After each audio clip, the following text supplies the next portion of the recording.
정부가 발표한 인구 통계 조사 가운데 종교 통계에 대해서 논란이 많습니다.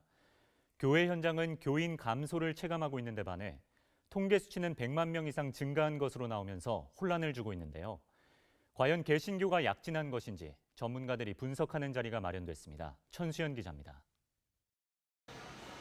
5년마다 진행되는 인구 통계 센서스 조사, 같이 조사되는 종교 인구는 10년마다 진행됩니다. 2005년 조사 이후 10년 만에 이루어진 2015 인구 통계 센서스 조사에서 개신교 인구는 123만 명 증가한 967만 명으로 나타났습니다. 하지만 다른 종교는 사정이 다릅니다. 불교는 10년 전에 비해서 300만 명이 감소한 770만 명, 천주교는 112만 명이 줄어든 389만 명으로 나오면서 정부의 종교 인구 조사에 의문성이 제기되고 있습니다.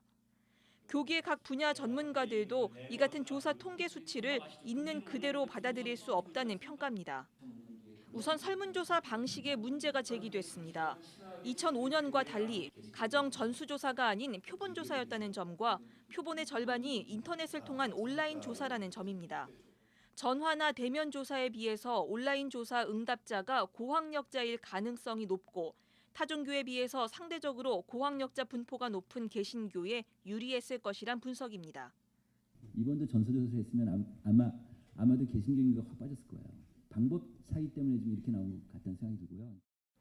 여기에 신천지, 안상홍 증인회, 구원파 같은 이단과 교회에 나가지 않는 이른바 가나안 교인의 증가세가 통계에 반영되면서 교회와 교단이 체감하는 교인 감소세와는 큰 격차를 보인 것으로 해석했습니다. 정치 사회적 특성과 개신교의 상관관계에 대한 가설도 제기됐습니다. 박정희 정권 시절 증가했던 개신교는 김대중 노무현 정권 때 성장이 둔화됐다가 이명박 박근혜 정권에 들면서 다시 증가했다는 겁니다.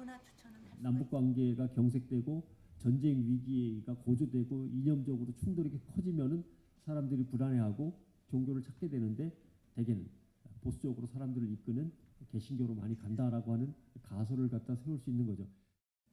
이 밖에 일시적 인구 증가에 따라 개신교인이 자연적으로 증가했고 또 개신교가 이주민과 탈북자 대부분을 흡수하는 등의 이유로 123만 명의 개신교인이 증가한 것으로 분석됐습니다. CBS 뉴스 천수연입니다.